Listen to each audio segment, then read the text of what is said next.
Good afternoon. This is Howard Mandel. I'm president of the Jazz Journalist Association, and you are at Seeing Jazz, which is the JJA's masterclass on photography. This session is being taught by Marc PoKempner. We're going to look at a lot of Marc's images and hear him discuss how he put them together. Marc is a photojournalist based in Chicago. He's an old friend of mine. He and I have collaborated on feature stories and reviews, and I've published some of his work on my blog, artsjournal.com/jazzbeyondjazz. And this particular image, which is of the drummer's percussionist, Michael Zerang, who's in the center, and Hamid Drake, who's at either end, is one of his most distinctive, I'd say, images.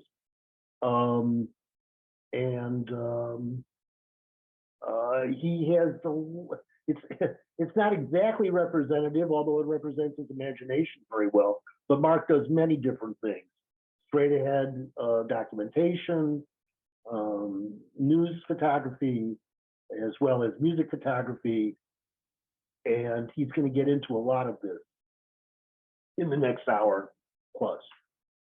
We will, of course, take questions, but try not to interrupt him. And oh, please, you can interrupt me. Okay, hi, Marc. Show yourself. Hi. Let's see you. Hi, here I am. I guess you can see me, and you can see the montage. I cannot see you. You cannot see me. Well, I can see me on the little. Okay, you're up there. I see you. Okay. I see you. You see me? Okay, well, there you go. Yeah. I don't know why you see the side of my face. Oh, that's because I'm looking at the other screen. There we go. There we go. So, well, welcome and thanks for tuning in. This picture is not really representative at all of the bulk of my work. This is a real outlier, and there are very few pictures that I feel are really showing my embrace of Photoshop to the extent that this does. This is a very early picture that I did in Photoshop. And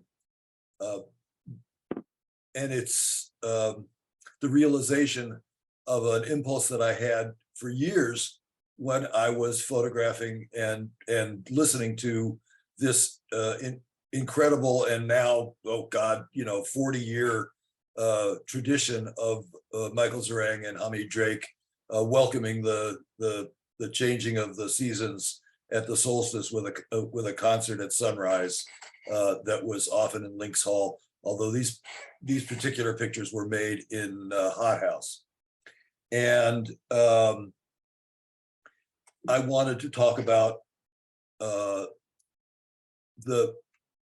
idea for this picture really developed long before I had any exposure to Photoshop, although I guess I knew it was on the horizon. It had been invented in 1990, it released in 1990, and then and these pictures were made in 1993. But on the same sheet, on the same roll of film that I made the originals of these images, I also tried making a multiple exposure on film. So this was made at the time that I made the pictures at Hot House. I used some of my own lighting, and I had this impulse to somehow combine the two performers into one image. And I think here's the two performers and posing in front of the map of the world. These guys have traveled all over the world, but it's in Chicago that they do this annual ritual welcoming the lengthening of the days at the solstice. Here's the contact sheet. Can you guys all see that? Well, it's pretty small. Pretty small. Let's see if I can make it bigger. Yeah. So this is the contact sheet from the photos session of the performance that I photographed at Hot House. And if I open this in Photoshop, which I could do, but then I have to change screens again. Again, can you see this well enough to see what's going on? Sort of, if you get your cursor off its face. Cursor off his face. Okay. So there's pictures of the two of them performing. You see a little bit of the evidence of my lights in the background. You see the two frames. I'll put the cursor on the two frames that I use. They're also marked in white, right?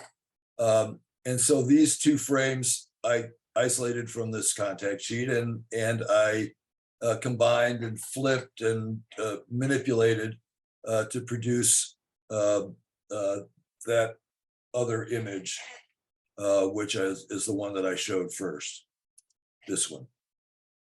And it'd be better to see it bigger, wouldn't it? Well, that's about as big as it's going at the moment. Well, let's jump back for a minute and just give people a little sense of the overview of your career, sort of.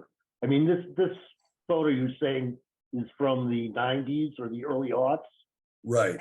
But you've been shooting professionally since the late 60s, and well, I started shooting in college, and I picked up a camera in my second year in college, and it was, you know, the time of the psychedelic revolution, and music was so important to everybody.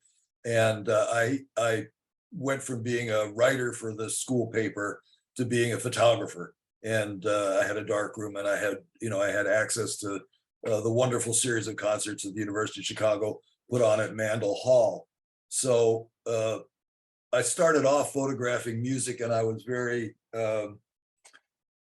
moved by the energy that I found in music. And one of the early concerts that I photographed was this concert by Buddy Guy and Junior Wells at Mandel Hall.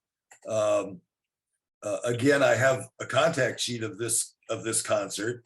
Can you show this much bigger? Let's see. Hang on.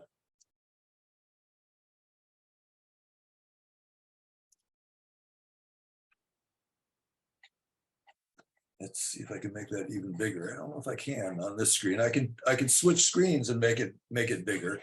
Okay, if you can do it without a problem, because I think that the detail in this photo is really what makes it. And you know, some people probably be trying to watch this video on their phones or something. This is an unusual shot, and it's got all that energy. One of the things that I love about working with Marc and using his photos is how he does not focus only on a single musician in their moment of ecstasy, but he really sees the relationship with other musicians on stage and often with the audience. So are you seeing my other screen now? Yeah. And is it bigger? It's bigger. Okay. Bigger. So go ahead. You're talking about. So, you know, early on, and so far, I continue to be pretty energetic, and so I photographed this concert from 3 or 4 different points of view, from on stage, from at the foot of the stage, looking up into Buddy and Junior's faces, and then I ran around and went to the balcony at Mandel Hall, and I had a short telephoto lens. But I realized that the exposure was going to be kind of long, and it was going to be difficult for me to get a sharp picture. So I started I tried to use a technique that I've read about, where I moved the camera with the subject and made the subject sharp and the background blurred. And this is the picture that resulted from that. I can blow that up more. But Buddy's not perfectly sharp, but you see the excitement in the crowd, and Buddy's sharp enough. And I think during this concert, he left the stage and went all the way to the back of the hall as he used to do. But this was tremendously exciting to me as a performance, and I was really thrilled by the realization that this blues culture was only a mile from where I was in college. And I began thinking about and within a few years started to go to blues clubs like Teresa's and the Checkerboard that Buddy owned, and Teresa's that Junior Wells played at all the time. And I really began to participate and try and document the culture of the blues clubs. So I could talk more about this picture, about, you know, the exposure was about a 15th of a second, maybe an 1/8 of a second. And I was just, you know, pretty lucky to get as sharp a picture of Buddy as I could. But this picture is probably the earliest picture that wound up in my book about Southside neighborhood blues clubs. And which this is one was, titled, what's that? which is titled, Down at Teresa's. and when was that published? And it was published in 2000 by Prestel in Germany. It's in English, but it's out of print. You can still find copies on Amazon.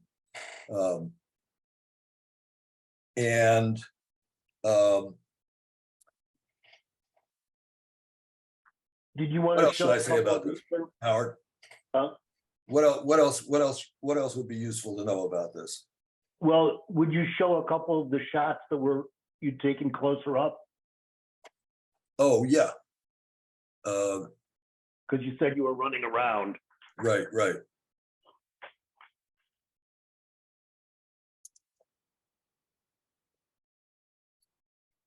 Here's the contact sheet. And there's a frame that shows you that I was, you know, I was right, you know, I was I was sort of over the drummer's shoulder. Yeah, you were right on stage. Right, That I was right on was the stage. before you went to the back? Yeah, I think so. Let me, no, that was after. Oh, This contact sheet's in order. right. So this is the second roll of 2 that I shot. Now, were you working on assignment for this? Well, I was a photographer for the school paper, Mhm. but but this, it was pretty much my own initiative. Mhm. Um, Did they publish it? yeah, no, I don't think so. Uh, So, yeah, so here's the order of the pictures.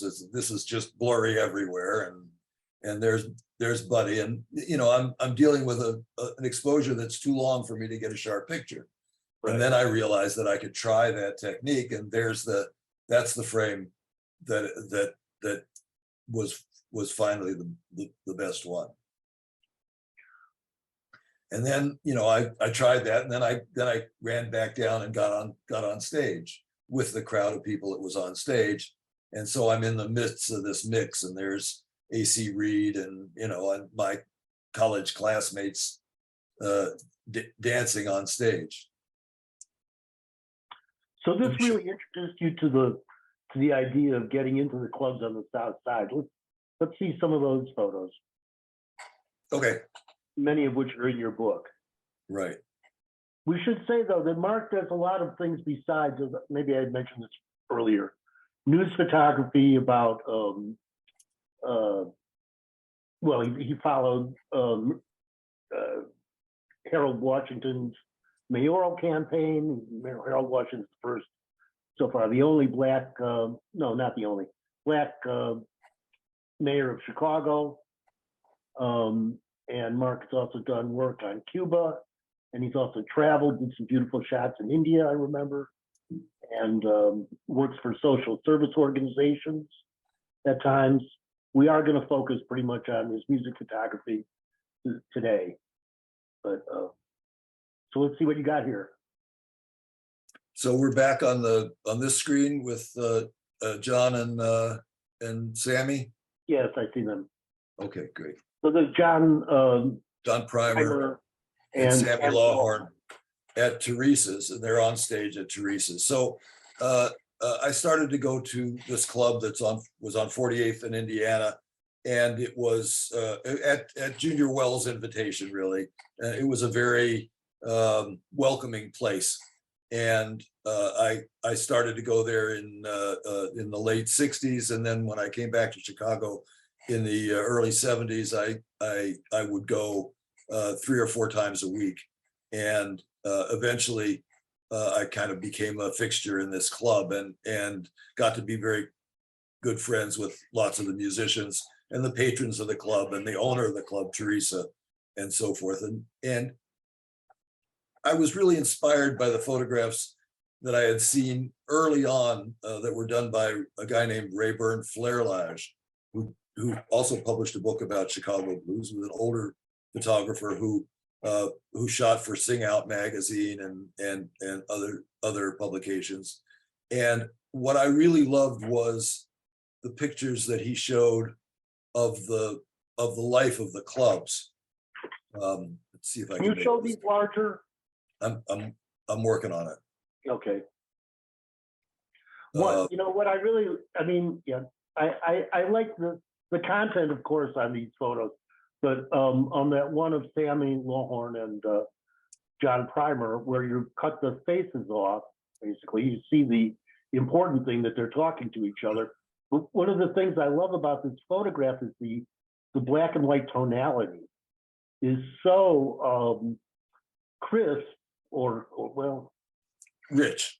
Yeah, it's so varied across the whole frame of the photo, from stark white to deep dark black, and then these details, the strings of the guitar and the shine of the lights on the guitar and the lights up above, or the tinsel if they would never take down their Christmas ornaments.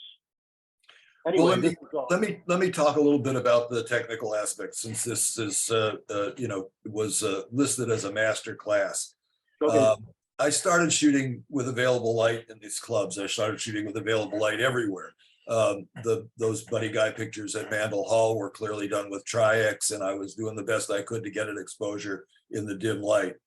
I showed, after I came back from Boston and went back and showed some of the pictures that I started making in the blues clubs to a photographer there that I respected a lot, a guy named Constantine Manos. He suggested, more than suggested, that I start using a fine grain film and a flash that I would put off the camera, that I would light things from the side or the top or from behind in some cases. And he actually gave me half a dozen rolls of very fine grained black and white film that required a lot of light. So I started shooting some of the pictures that I shot on this fine grained film. And this is one of those. And it was a brilliant suggestion on his part, because with that kind of definition that was available from that kind of a film and the addition of very strong light, I think that it conveys a sense, a tactile sense, that you see through your eyes and you feel in your fingertips what the guitar feels like, what Sammy and John's skin feels like. You feel the tinsel, you feel the texture of the fabrics and so forth. And it gives you another dimension of experience about the of these clubs. Here's one that doesn't have any music in it, that I like a lot as a still life. This is a shot of a drawer at Teresa's with the counter behind it. And the first time I exhibited this picture, I called it Gun Drawer at Teresa's. And one of my friends from the club who was at the exhibition took me aside and said, "Well, Mark, that's really just, she keeps the good guns in the back. That's really just more or less the lost and found." And I love that, and I've called it Lost and Found ever since. But you see the worn address book. You see some of Junior Wells's harmonicas and Teresa's glasses. And again, I think you get a feeling in your fingertips of what this club was like without actually being there. I think you get a tactile experience that happens sometimes in photography when you're looking at something that's very detailed. And so I continue to incorporate some of that technique of direct flash, fine grained film into the work that I was doing at the clubs. On the other hand, I certainly continued shooting available light pictures, and one of them was a time that I drove up to the checkerboard on a weekday afternoon, evening, and this scene was unfolding in front of me. Buddy is in the doorway. A young man who had recently been ejected from the club for some sort of disturbance had gone to his car and come back with his jacket on and his hand menacingly in his pocket. And Buddy and his minions were assembled at the front door, barring entrance, and assuring the young man that if he produced anything from his pocket that Buddy didn't want to see, that it was going to be trouble for him. So I was sitting very quietly on my motorcycle, which was a very quiet motorcycle, and this scene unfolded in front of me. I shot probably 8 or 10 frames, since everybody who could see me knew me, and the young man who couldn't see me was the potential threat. I didn't feel too nervous about it. A writer who writes very perceptibly about the blues clubs and the sociology of the situations that unfolded there, went to the checkerboard as a teenager, liked this variation. Geez, this is even smaller, I'm sorry. Let's see, yeah. Where you can see Lefty Diz in this frame, and the writer Carlo Rotella characterized this as everybody has a very threatening posture. Even the bartender Aretta has a look on her face that says, "Don't mess with me." But Lefty Diz, who was a particular friend of the author's, has an expression that Rotella characterized as, "Life is complicated and full of contingencies. This might be a good moment to step within for a taste of old granddad." I wish we could see this bigger. Yeah, gee, let's see. I can make it bigger on the other screen. Means I have to shift screen. Sorry. Yeah.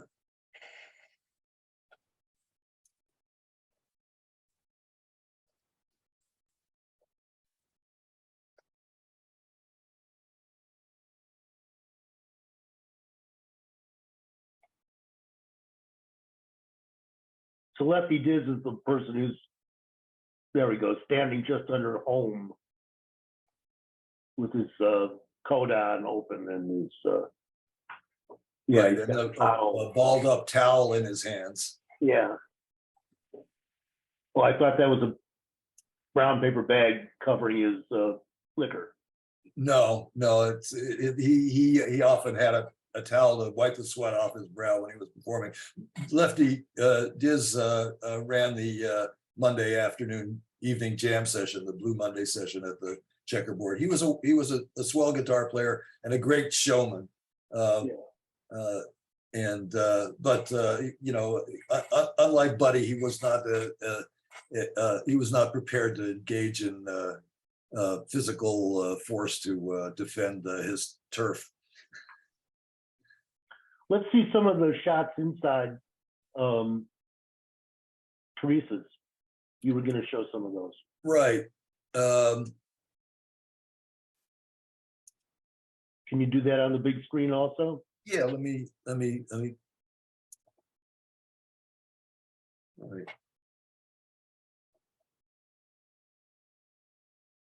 There we go. There you go. This is the picture that I chose for the cover of Down at Teresa's, because I thought that it really represented the kind of interactions that I thought were so special about this club and about the Southside clubs in general.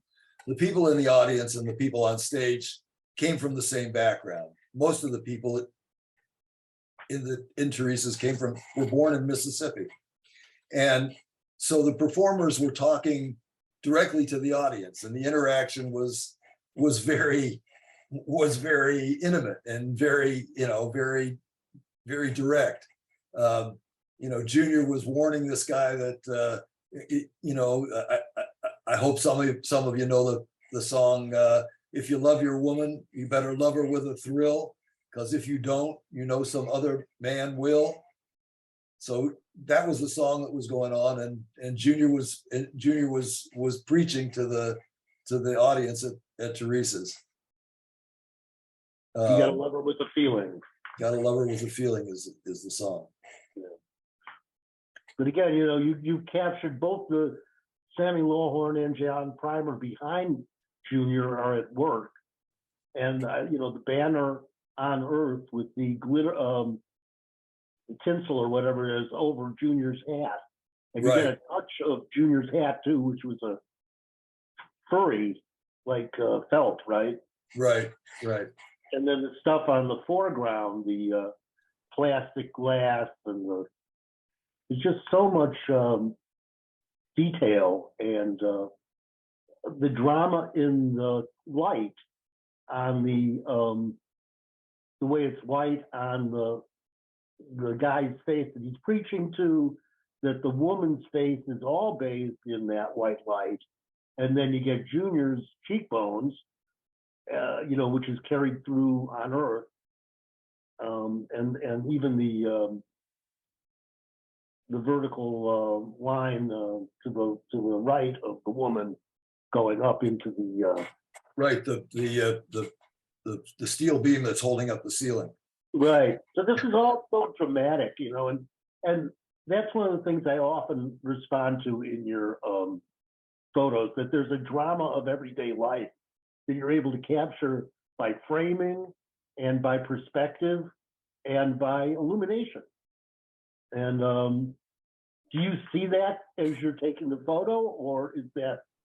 Well, you don't see all those details. No, I mean, you see so much more when you're working with the photos afterward, when you're printing them, when and it gives you an entirely different perspective when you exhibit something. You have a different distance to it and a different kind of appreciation of it. I mean, you select pictures off your contact sheet for one or another reason, and then when you print them and you work with them more, they become more meaningful, and then other people bring their own experience to it. I mean, that's one of the things that I want to say, and I try and say about photography, is that it's really different from other art forms. In most other art forms, people sometimes, and it has some resonance with improvised music as well. People put everything in the picture that's there. I don't do that. I don't see the reflection on the pillar when I'm taking the picture. I'm focusing on one or two things, and then later all of those things either work or they don't work, and sometimes you can modify those things, and they either contribute or they take away from the basic message of the picture. Again, technically, I developed a technique in the clubs where it was an in-between technique between the available light and the direct flash on the very fine grained film. This is flash, but it's flash on a high-speed film, and I'm using the flash turned way down so that it doesn't overwhelm the available light exposure, and you see some of the available light in the room. I wanted to show this picture of dancers on Christmas Eve.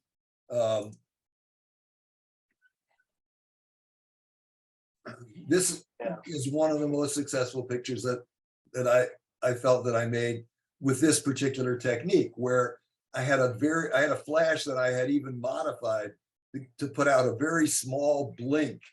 And the exposure, like the exposure on the Buddy Guy at Mandel Hall picture, was maybe an eighth of a second, maybe even a quarter of a second in this situation. But the things that are blurred are lit by the available light in the room.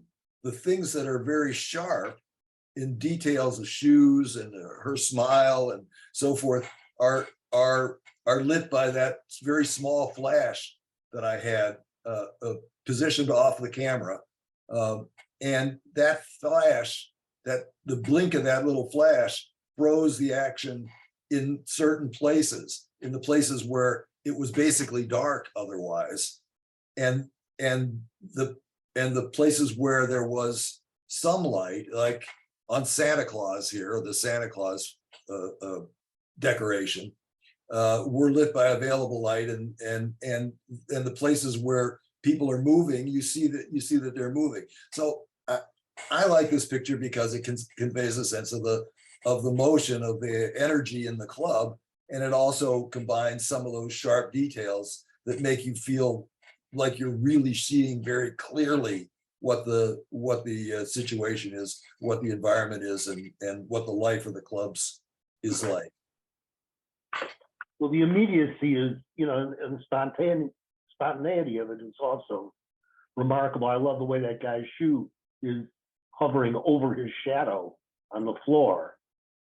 And the look on the face of the man at the table on the left, who has had a couple of drinks, it looks like.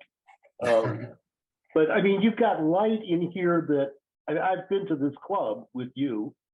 I don't know that we'd ever see the light this way in the club, although it was not a completely dark club. Were you bouncing? No, the problem with bouncing a flash in this situation is that you get all kinds of weird reflections from the ceiling, from all of the Christmas decorations and the tinsel that's around the pipes in the ceiling. So it's very unpredictable how that comes out. In order to really bounce in the normal way that photographers do, you have to have some kind of an unobstructed space. So I had what we call a bare bulb, a bare tube flash, and it was turned very, very low so that it would, so that it would blend into the long exposure and provide a short exposure within the long exposure and freeze some of the action. Here's a picture that I shot at one of the blues clubs on the north side. This is a club called Blues on Halsted Street, and this is a picture of Sunnyland Slim. And although this looks like the light in the club, this is actually nothing but my light. So I had probably 5 or 6 different flashes that would trigger each other, positioned in the ceiling and on the fixtures around the club. And I was shooting for, shooting the whole set on a Sunday night. Sunnyland and his band played there every Sunday night, and I love this picture, partly for the light, but also partly because it's Sunnyland, and Sunnyland used to, pontificate from the bandstand, and I think that this captures that very nicely. There, nicely, yeah. Yeah. Yeah. Can you switch to that Erwin Helfer photo now? Sure. This is another one of our friends who's a current boogie woogie blues and roots musician, master pianist in Chicago. And this was at his 86th birthday party back in February, I think. Yeah, this is at the Old Town School. Yeah, the Old Town School. One of their venues. So I think this gives you an opportunity, Mark, to talk about placement, about getting to where you want to be. Right. Well, this was no, in this case, it was no challenge. Erwin and, I met Erwin through Howie probably 40 years ago. And so we've been friends for a long, long time. And there was an empty chair next to Erwin. So I sat at it. There's no fancy lighting. There's no additional light from what's available at the school there. The piano and the music was reflecting light back into Erwin's face, and all I had to do was make the picture. Except, the as Howard said, the crucial thing was, knowing where I wanted to be and getting there. Being on stage next to Erwin, it was. You see that it's not even a raised stage. People are sitting on the same level that Erwin is. And there's a bunch of bleachers in the background, but I was, as I often am, I was, dressed in black so as to be unobtrusive. I use as small a camera as I can get away with. In this case, a very small camera with a short lens. And and I just sat there and made half a dozen pictures at the beginning or the middle of one of the sets at the Old Town School. So let's go to the George Wein shot. We have a request for it anyway, and that's a little different access situation. Right. Mark and I, for a while, was going down to the New Orleans Jazz Festival with some frequency. Can you blow it? There we go.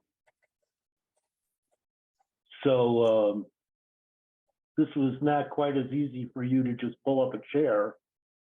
No, I'm on stage at the jazz tent of the New Orleans Jazz and Heritage Festival, which is not the easiest place to get to.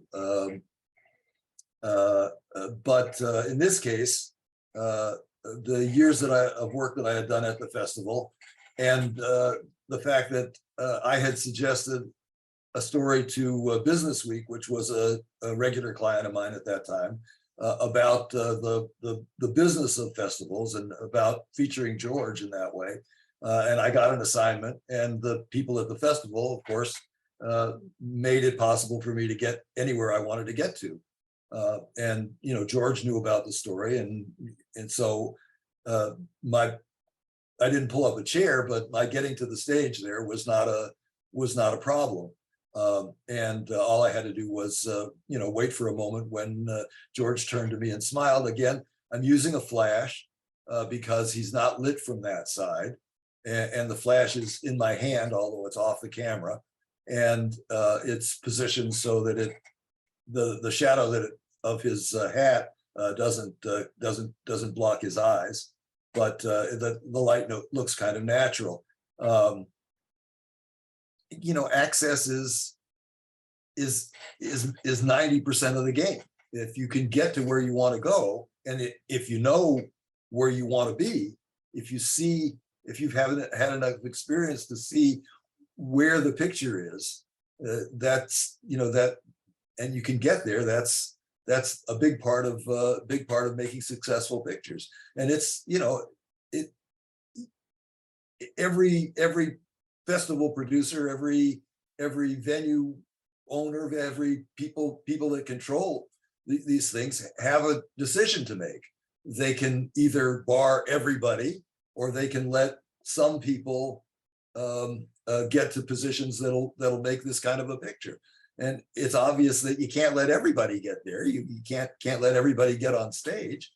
So in some sense, you have to earn your way into the situation where you're trusted not to kick over the microphone stands and not to make a fuss that distracts people from the show. I mean,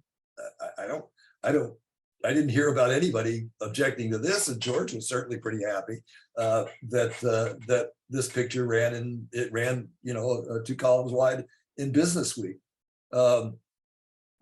As a little again, another little technical touch, this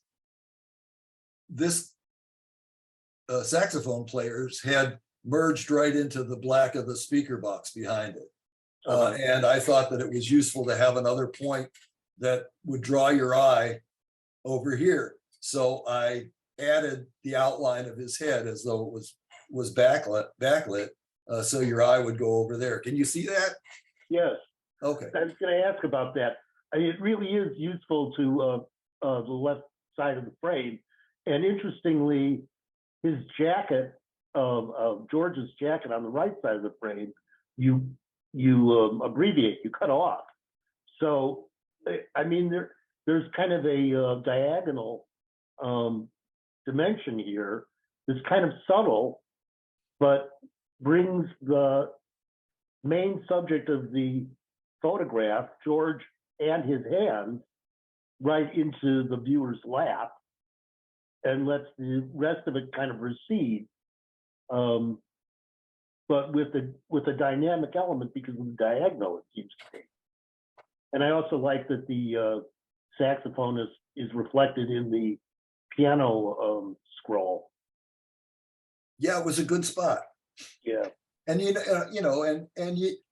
do that, or I do that pretty much instinctively. It's not that you think about all those things when you're shooting the picture.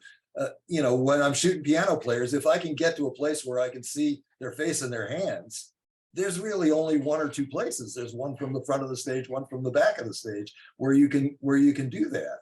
And if you can get this close, again, I'm shooting with a wide angle lens, so I'm not a foot from the edge of the piano there.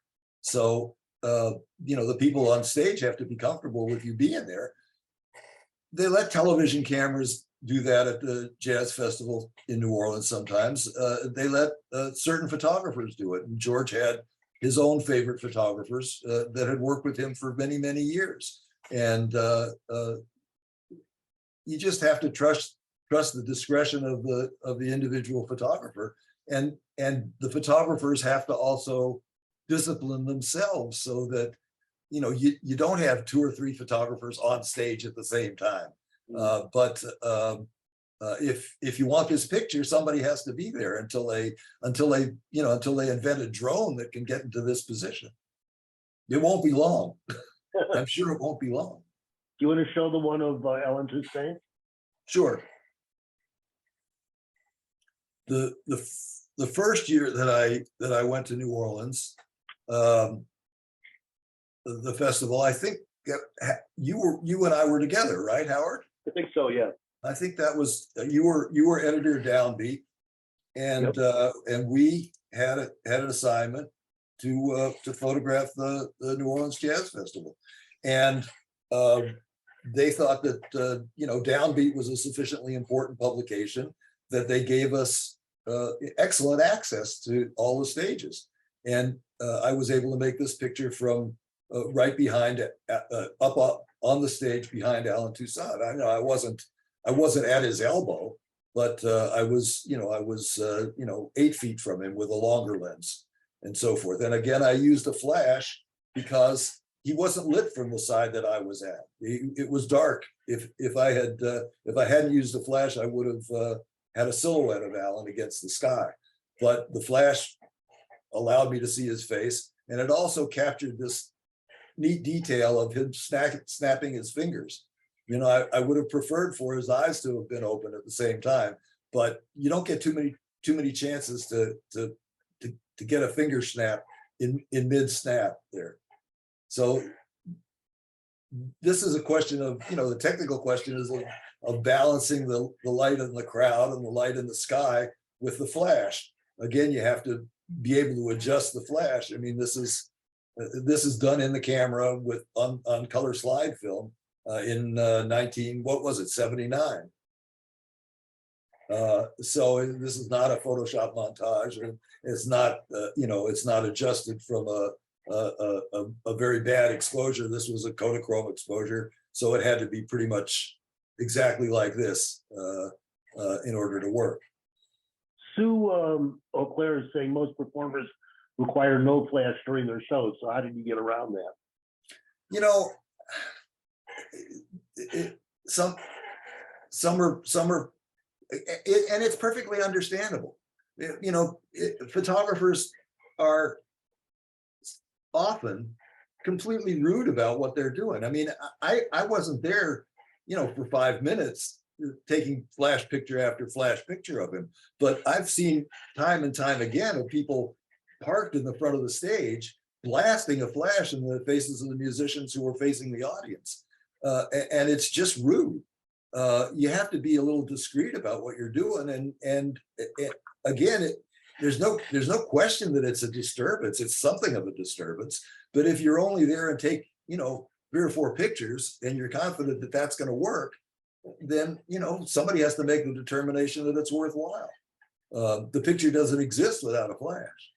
But if you sit there and pound away with a flash in the musicians' faces, it's distracting. There's no question about it.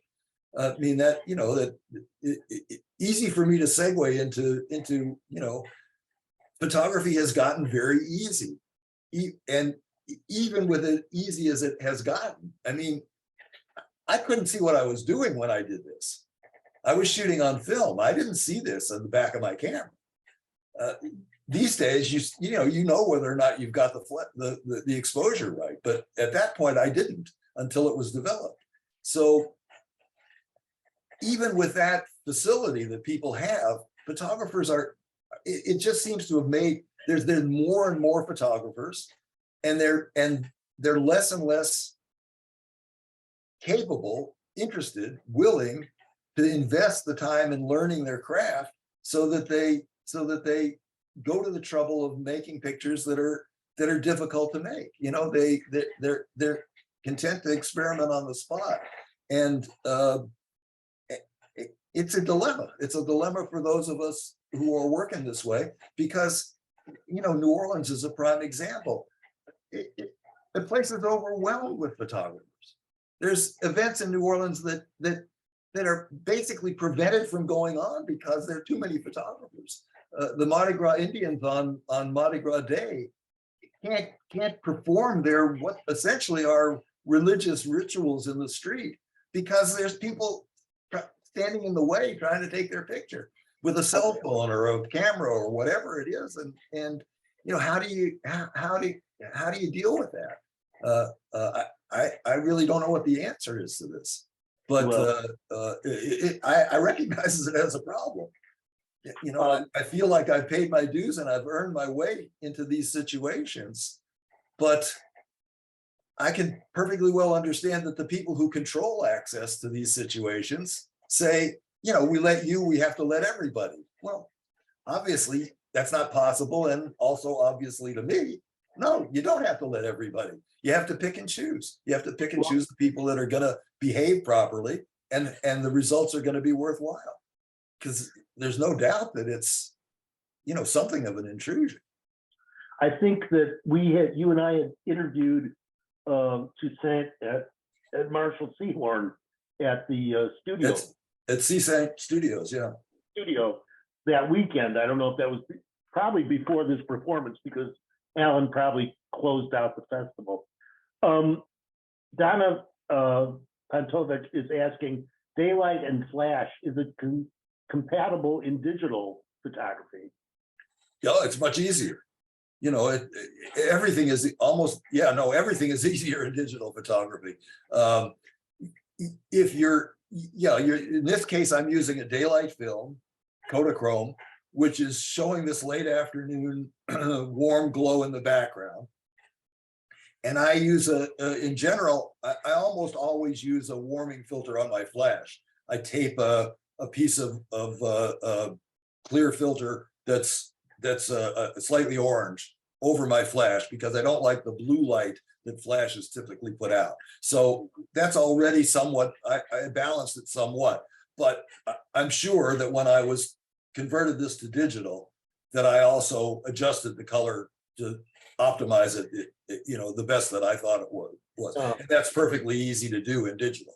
You can just, select Alan's, the outline here, and you can change the color balance of that part of the picture. And you can, whereas you used to have to be accurate within a half a stop, an f-stop, certainly a full f-stop was out of the range. You had to be accurate in your exposure. Well, in digital, you don't have to be that close. You can adjust it enormously, and you can adjust the color balance and the exposure and all of those things, and you can adjust it in any part of the picture relative to the others. And you could do this picture completely as a montage as well. Were you shooting in color early on, as early as you were shooting in black and white? Well, I mean, I would shoot a roll of color film now and again when I started out. I mean, it was irresistible to just try it. As soon as I started shooting for magazines, the Reader, the Chicago Reader, was my first real regular client, and that was all black and white. It was printed in black and white, and I always liked doing the darkroom work, and I always liked it, especially because I had a lot of control over how my work appeared. The Reader was wonderful in that way. They had a brilliant art director who always optimized the presentation of the photographs, and I had the wonderful opportunity to work with this guy, and I would pick the pictures. They didn't have a darkroom at the Reader. They had a darkroom for their halftones, but they didn't have a real photo darkroom. And so I would go out and shoot pictures, and sometimes I would shoot Polaroids, and sometimes I would shoot, 4 frames for a Reader assignment. And I would come back and develop it and print it and so forth. So I had all the control over how the picture appeared in terms of the lightness and darkness and burning and dodging and the cropping of the picture. And the art director, Bob McCammett, just always made it look good. And they used pictures very large, and they used pictures, 99 times out of 100, they used my pictures exactly as I had cropped them. And the 1% of the time that they cropped my pictures, they improved them, because he just had that good an eye. They asked you to approve them. What's that? They asked you to approve them. No, they improved the pictures. They made the picture better by cropping. Do you have any of those layouts? Yeah, but not handy. Okay, don't worry about that. Right. Other questions? Do people have questions? If so, put it in the chat, or you can raise your hand from the reactions on the bottom. Yeah, okay. Okay, Donna has another question. Go ahead. And unmute yourself, Donna. Okay. Hello, can you hear me or see me? I hope, yes. Okay, thanks. Thanks. It was very enlightening, and I enjoyed it very much, so much learned. I have 2 topics that I would like to ask about. The first one is about black and white photography as digital one, because I find that it is hard to reach that kind of definition between black and white and that kind of dynamics of the light. Is it possible to reach it or to post-product it afterwards? And the second one, black and white photography as digital one. I beg your pardon? What are you trying to achieve in black and white? What are you trying to achieve? Is it possible to make achieve that dynamics of the light and that emotion and something like I find that those all times black and white have the expression that is not possible to gain within digital made photography. Is it possible to make it as well as defined black and white with all those nuances with a digital photo? Yes, I think it is. It's very seductive to shoot in digital all the time in color, because that's what you can do. But when you convert digital color to black and white, you have an enormous range of choices. You can pick. You can make it look like there's a yellow filter on your black and white lens, or you can make it look like there's a red filter, and it produces it that way. If you shoot on at a low ISO, and that's not even current wisdom at this point, even the high ISOs, you can make them look almost grainless. But if you shoot at a low ISO and you use dramatic and you capture dramatic lighting and convert it to black and white or process it in black and white, you can, I think you can, I could be wrong. People can talk me out of this, but I think you can do anything in digital you can do on film.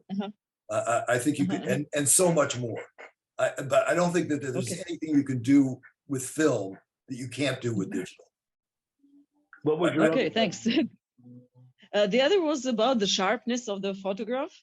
Is it necessary to? Is it necessary to be as sharp in? Does it have to be sharp as well, or is it possible that some unsharp photographs can be well done as well? Or I think absolutely. I mean, non-sharp photography. Yeah, I think that sharpness and focus is one of many different tools you have in order to get across a meaning that you're looking for. Okay, I put this picture up before. That's right. Thank you. Before you asked the question, but and I'll tell you why I put it up. I'll show you in a second why I put it up. But here's a situation in which I'm photographing Betty Carter at a nightclub in Chicago. I have a camera this is a shot on film, of course. I have a camera that's on a very small tripod on a table. And so the microphone stand is completely sharp. And Betty is moving so that her face is somewhat blurred, right? Can you see that? Yes. But it's nice. It is emotional, full of emotion. It's right, great. full of emotion, exactly. And the thing that's sharp is her fingernails, is this hand, which is also full of emotion. And it draws your eye down there, right? Yes. Your eye goes from her face down to her hand, and you see that this is this emotional moment. Howard was asking a second ago about. Let's see if I can get out of this screen and go back to this. Now, this isn't a very good reproduction, I'm afraid. But this is the reproduction. This is the layout from the Chicago Reader that was done of that assignment of Betty Carter. And you see that all of these pictures, this picture here is rather sharp. Her face is rather sharp. This one is slightly blurred. This one is the picture that I showed before where her fingers are sharp. And the art director has placed these pictures the way he has so that the closest thing to the center of this spread is her hand. And I thought this was brilliant. I mean, he could have chosen one of these pictures, just one of them, and would have, and they would have only had, the reader paid by the picture. So they would have only had to pay me for one picture. But he didn't. He chose 3 pictures because he liked this, and he made this layout, which I think is just exquisite. I think it's brilliant. And I've made a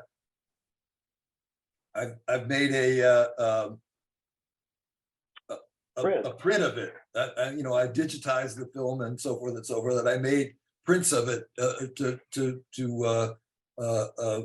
copy that layout. And it's one of my favorite pictures. For several different reasons. Not the least of which is that picture that I showed you first. This one. This was used full page in Life magazine on the year that she died. Well, that's a considerable validation for a absolutely. I sent it in when I heard that she had died, and sure enough, they used it a whole page in the magazine. It was a wonderful night. I got there early. I spent a little time in the dressing room with Betty. We talked and so forth, and I positioned myself at a table, right down front. And as I said, I had this this very small tabletop tripod, and I put my camera on it, and I could just use a cable release to shoot the shutter without shaking the camera and so forth. And so the motion that's in the picture and the motion and emotion are coming from Betty. Thank you very much. Thank you. Thank you for your question. Do you want to get into some of your Photoshop work? Sure, absolutely.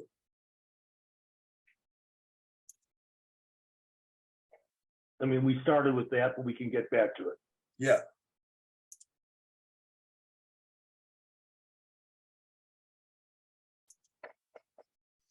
All right, let's see what else I've got here.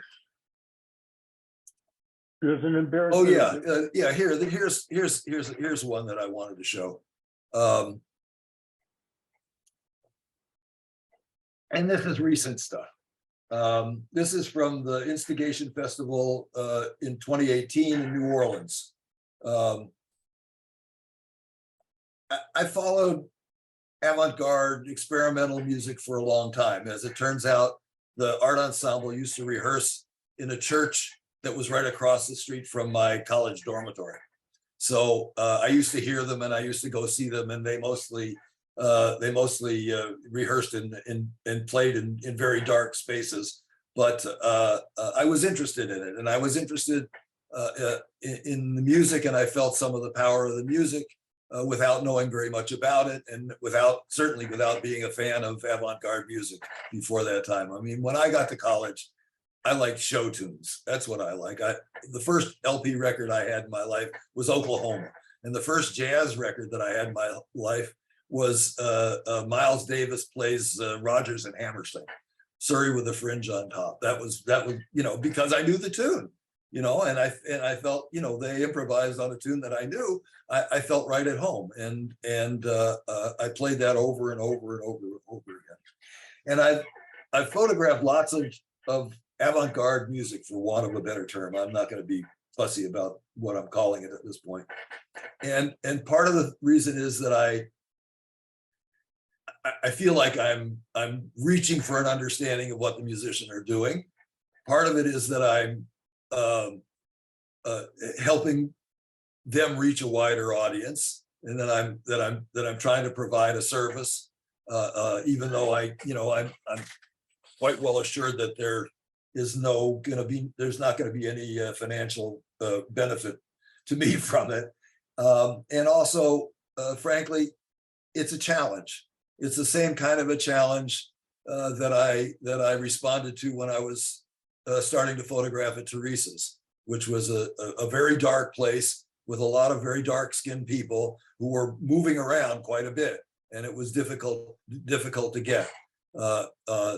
This photograph was made in New Orleans, as I said, at the Avant-Garde Festival, and the reason that I had was that they produced a record from this session.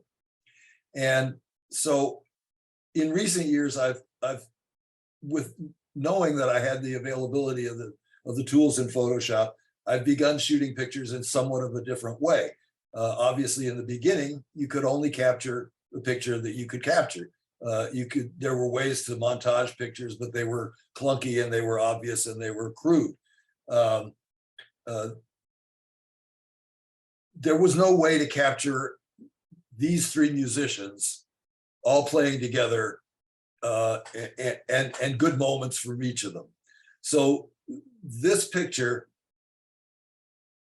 is made from three different pictures.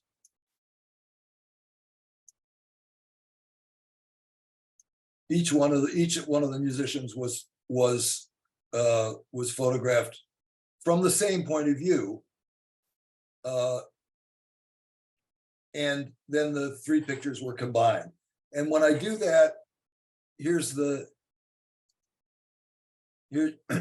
sometimes I have to fix up the background because there's somebody in the background that's overlapping.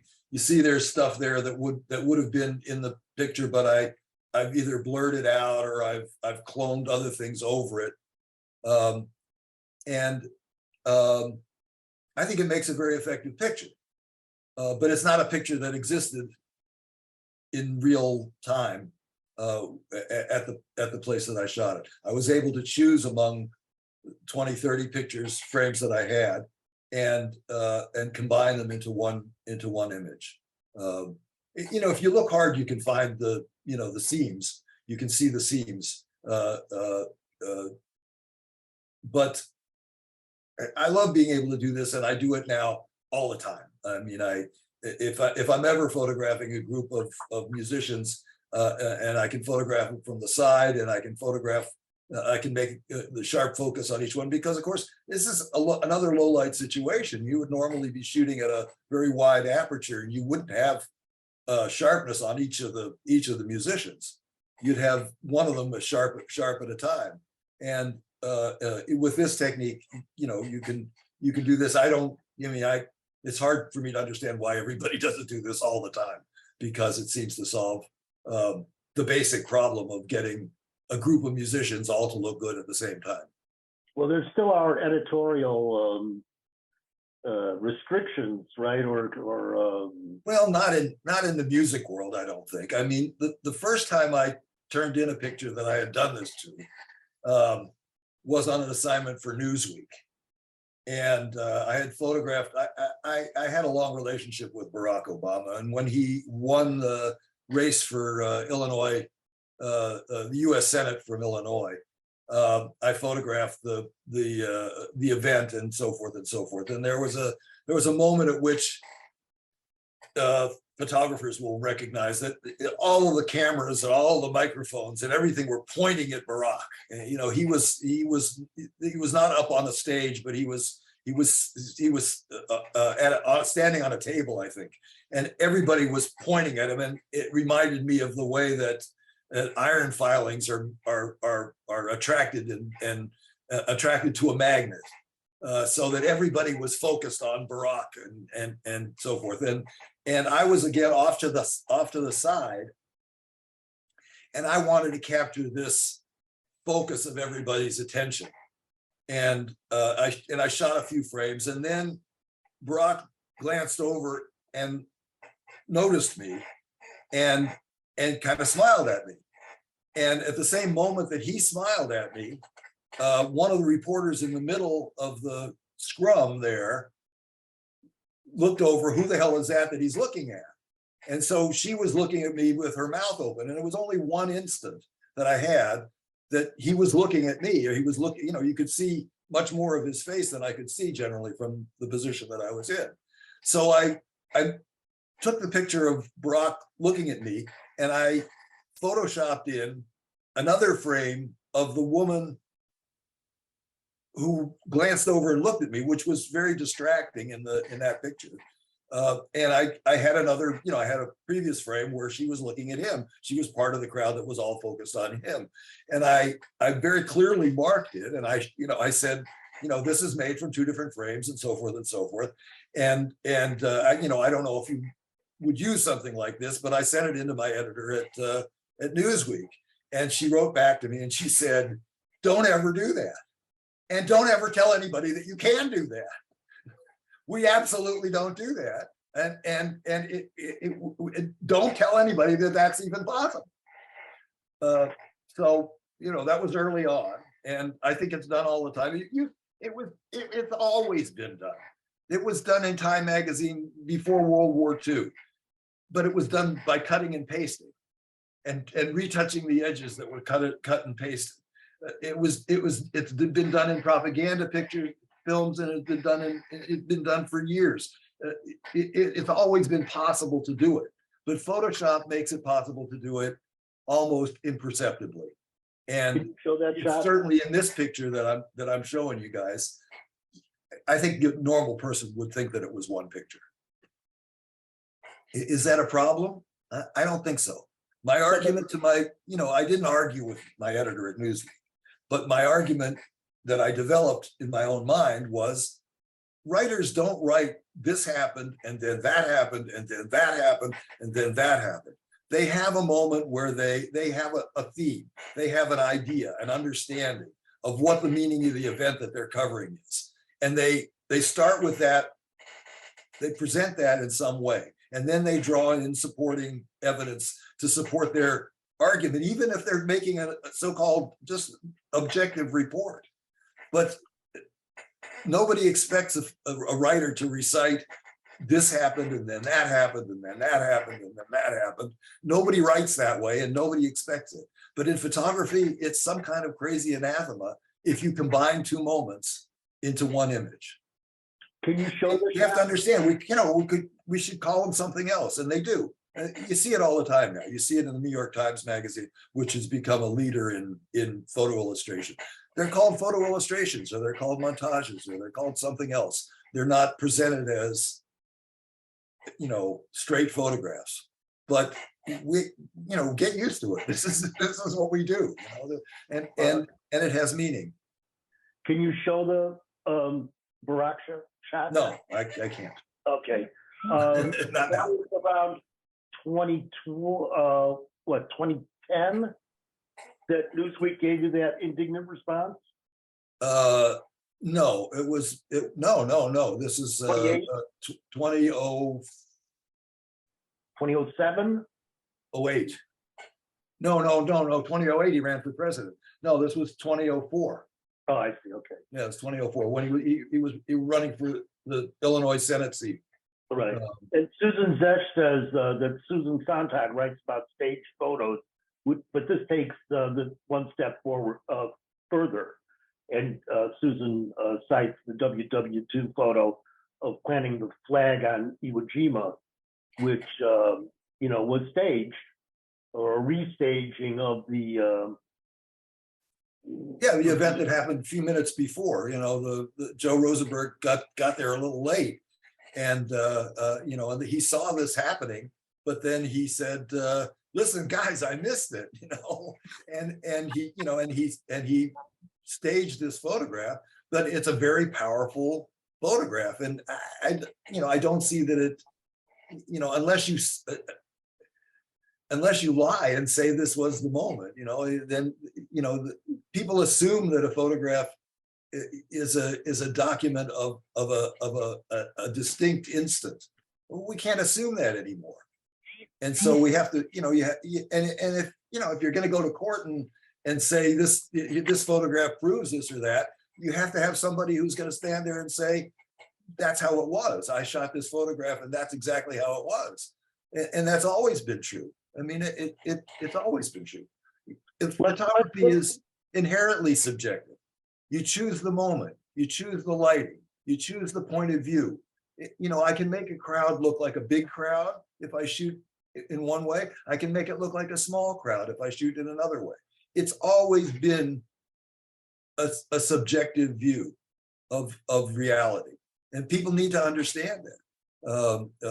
The photograph is not just documentation. And frankly, I am higher than just documentation. I think it's higher. I want people to have. I want to convey some understanding, some meaning of what I'm feeling and perceiving about what I see. Right. That's a good point. Other questions people have? Anyone? Mark, will you show some of that stuff about the screen at how you dealt with that issue? Oh yeah, okay. We have at Millennium Park, where a lot of the Chicago music festivals and various performances occur, they've installed an enormous video screen on the stage, which inevitably photographers in the front of the stage in the pit have to somehow figure out what to do with this other image that's imposed upon them. Can you make that big? Yeah, there we go. Yeah. This is the performer, the Cuban performer named calls himself Sima Funk, and performing at Millennium Park just this year. And this, this enormous screen is a challenge to balance. The fact of the matter is that if you sit close enough to the stage, you realize that the picture on the screen, especially as it starts to get dark outside, is much better than the lighting on the stage. The stage lighting is enhanced by the video processing of the cameras that are positioned on the sound booth. And so the picture on stage, on the screen, is really brilliantly bright and saturated. And the performers on the stage are actually, kind of performing in the dark. You don't need that much light. And one of the characteristics of digital photography is that you can make things that are dark brighter, but you can't recover detail that's lost when it's too bright. So they underlight the stage, and it looks great on the screen. As a result of that, if I want to make a photograph like this, I have to do both. I have to both put some light on the performer. That is, I put a flash right on my camera, or I use a pop-up flash that's on my camera to give me somewhat more light in the it's still under the light that's actually on there. I mean, it's lower than the light that actually is on the performer, so it doesn't overwhelm the stage lighting. But it gives me enough light so that when I'm processing the picture, I can lighten the performer further and juxtapose them against the screen. That I bring down to a reasonable brightness. Can we see a couple more from? Yeah, I got the better frame of Sima Funk is. Let's see if I can get to it. Yeah, this one.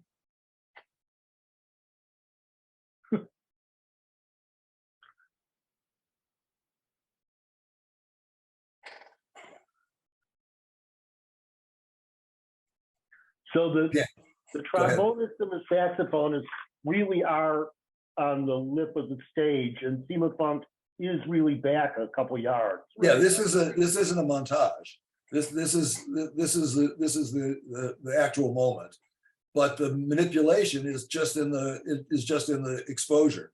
So the background, so the screen is made darker, and the foreground is made brighter, and Sima Funk himself is made even brighter, so that your eye goes to him.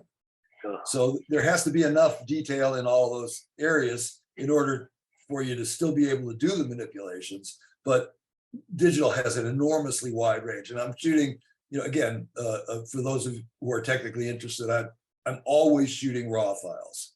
I almost never shoot JPEGs in the camera, because you have so much more information in a raw file that you can work with when you're doing when you're making your final file. I say again, it was great for me throughout my career, and it certainly wasn't true for Newsweek, and it certainly, I think that Newsweek assignment, the one that I talked about, was one of the only digital assignments that I did for them.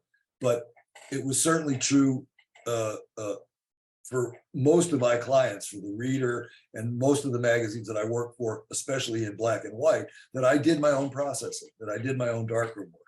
So, you had much more limited options in processing black and white or color film. You had almost no options in processing color film. But in black and white, you could do a lot in the darkroom to realize your vision. So I've always thought it was completely legitimate to do whatever you needed to do to bring out what you were trying to get from your original capture. What camera are you using here? This is I'm mostly for small stuff, for music stuff. I can no longer bear to carry around heavy full frame Nikons, and I'm using the wonderful Fuji film cameras that use an APS-C size sensor, and they just get better and better and better, and the processing of them, I think Adobe has improved the processing of those files, which are a little bit unusual kind of file, and they didn't look as great as they at the beginning as they do now. So I'm using Adobe Photoshop and Fujifilm cameras. And this is their new, it's not their fanciest sensor, but it's a 26 megapixel sensor. We only have a couple more minutes. You want to show a couple more images, or you want to Okay. wrap it up? Okay. Here's one that's particularly satisfying to me. I mean, really, one of the things that I'm doing now, more than shooting. I mean, I continue to shoot because I like it, and I don't know what else to do when I go to concerts. I have to take pictures or I get bored.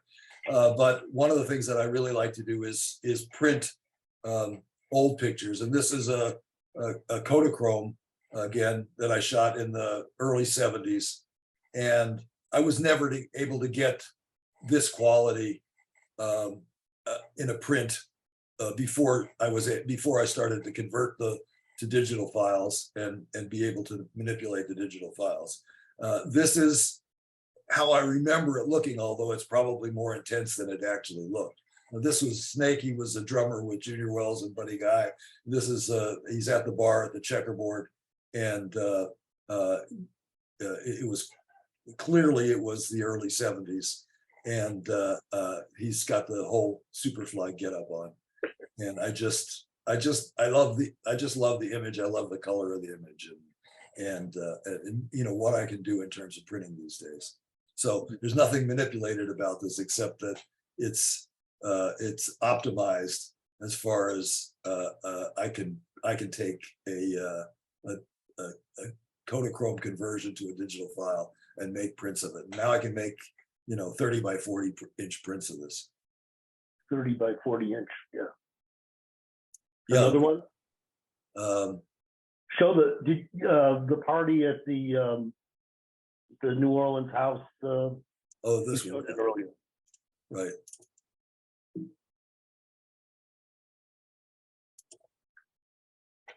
Yeah. This is a venue in New Orleans called Music Box Village, which is a constructed little amphitheater right near the river in the at the edge of the Bywater, and it's these small houses each has a musical function.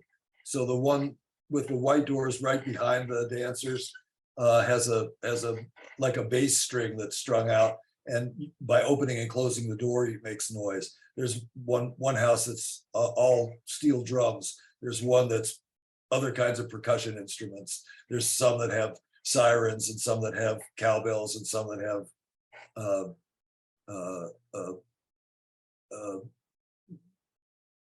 I forget what else. But this was an event that was right after Jazz Fest in 2019, I think, where a group of musicians from New Orleans and some Cuban musicians and so forth had this wonderful performance and paraded around the Music Box Villages. And this was right at the end where everybody was dancing, and after I saw this image and printed it, I realized that it reminded me very strongly of drawings from Paris, paintings from Paris by Archibald Motley, and another Black expat artist that made these kind of very exciting paintings from the nightclubs in Paris. This is made, again, it's a straight capture. I popped a little bit of flash into it to fill in the foreground, and then I darkened the audience in the foreground because they were made too bright by the flash, which was close to them, and and I adjusted the color balance and lots of things about this picture. I mean, there's lots of little subtle manipulations because I had a flash on the camera. In some cases, it cast shadows that I thought were distracting, people on their clothes and stuff like that. You can see the woman in the red dress, her elbow casts a little bit of a shadow. It actually cast more of a shadow than that, and I eliminated it in Photoshop.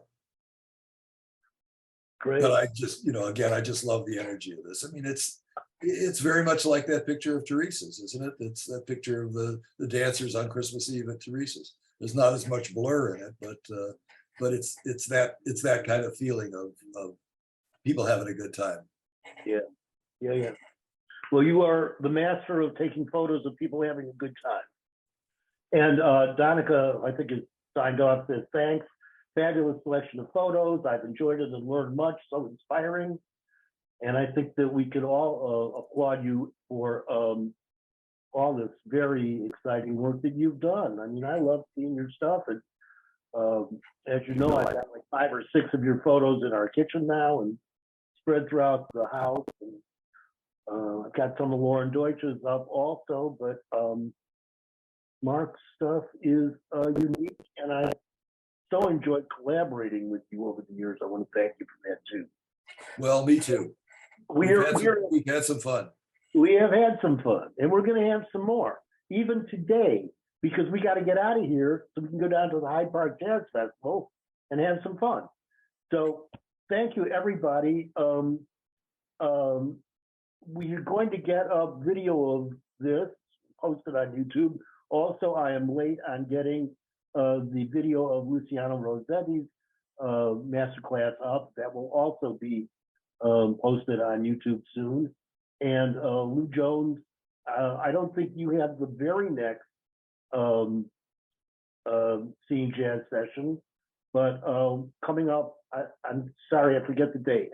Is it in January, maybe? Oh, I think it's before that, but you got me at a disadvantage because I can't, well, I don't have my calendar in front of me. Sorry. We're both at a disadvantage about this. But Okay. anyway, we are having another Seeing Jazz session next month. Also, I think it's the 3rd Saturday of the month, and I hope you'll check back and see what we present then. So thanks everybody for coming today. Thanks so much. Thanks for having me, and thanks for listening. I'm leaving you with a picture that I shot on a cell phone on Frenchman Street in New Orleans, and of course fooled around with afterward. Terrific. So see you down in Hyde Park, Mark. We'll see everybody else online. Dancing in the street. Thank you. Thanks, everyone. Thank you. Thank you. Bye.